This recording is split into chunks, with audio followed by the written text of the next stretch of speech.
warahmatullahi wabarakatuh. Halo anak-anak hebat kelas 5. Bagaimana kabar kalian? Semoga kalian semua masih dalam keadaan sehat dan semangat belajar di rumah. Pada pembelajaran sebelumnya, kalian sudah mempelajari organ pencernaan pada hewan. Nah, hari ini Bu Ulfa akan menjelaskan organ pencernaan pada manusia. Adapun tujuan pembelajaran hari ini adalah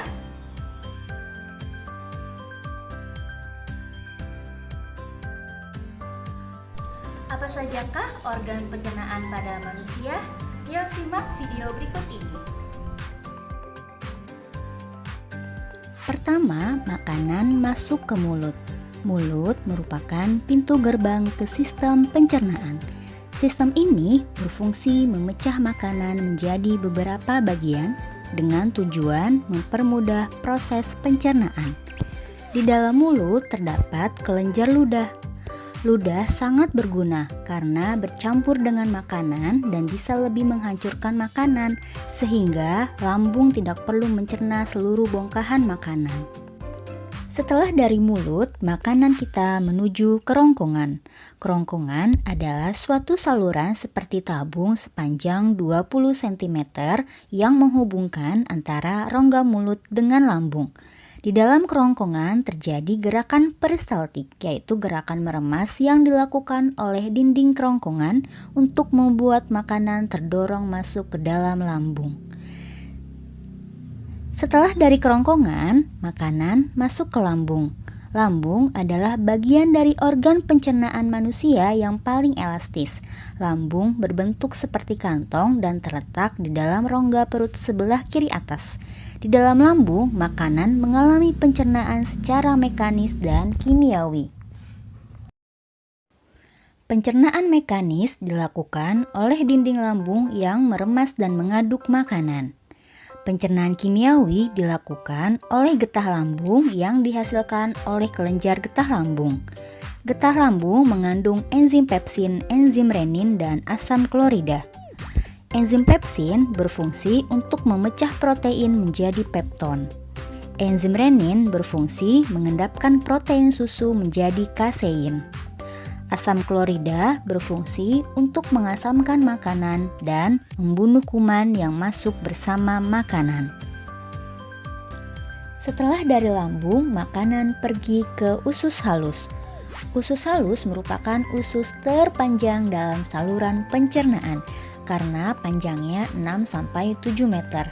Di dalam usus halus terdapat cairan khusus untuk membantu penyempurnaan pencernaan makanan.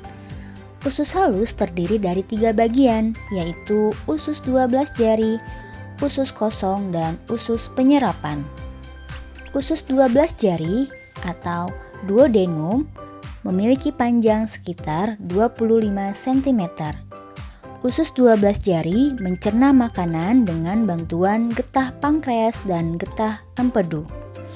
Getah pankreas dihasilkan oleh kelenjar pankreas.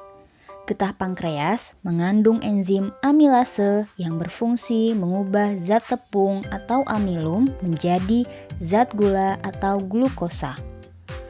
Enzim tripsin berfungsi mengubah pepton menjadi asam amino. Enzim lipase berfungsi mengubah lemak menjadi asam lemak dan gliserol. Kalau getah empedu dihasilkan oleh hati dan disimpan ke dalam kantong empedu. Getah empedu berfungsi untuk menghancurkan lemak. Selanjutnya, usus kosong terletak antara usus 12 jari dan usus penyerapan. Usus kosong memiliki panjang sekitar 2,5 meter dan berfungsi untuk mencerna lebih lanjut makanan yang telah dicerna oleh usus 12 jari. Terakhir adalah usus penyerapan yang merupakan tempat penyerapan sari-sari makanan. Di seluruh permukaan dindingnya terdapat ujung-ujung pembuluh darah yang menyerap sari-sari makanan. Kemudian sari makanan diedarkan melalui aliran darah ke seluruh tubuh. Setelah itu, sisa makanan yang dicerna masih berlanjut ke usus besar. Usus besar berfungsi menyerap cairan, vitamin, dan mineral dari sisa-sisa makanan yang telah diserap oleh usus halus. Pada usus besar terdapat bakteri yang berguna untuk tubuh yang bernama E. coli yang berfungsi membantu proses pembusukan sisa makanan. Proses pembusukan sisa makanan akan menghasilkan kotoran atau feses yang kemudian dikeluarkan melalui anus. Organ terakhir yang bernama rektum adalah ujung muara dari usus besar yang berfungsi sebagai tempat penyimpanan feses sementara. Ketika rektum terisi penuh dengan feses, maka syaraf akan mengirimkan respon ke otak yang menimbulkan rasa buang air besar. Anus adalah lubang di bagian bawah pantat yang berfungsi sebagai tempat keluarnya feses dari dalam tubuh. Bagaimana videonya? Menarik bukan?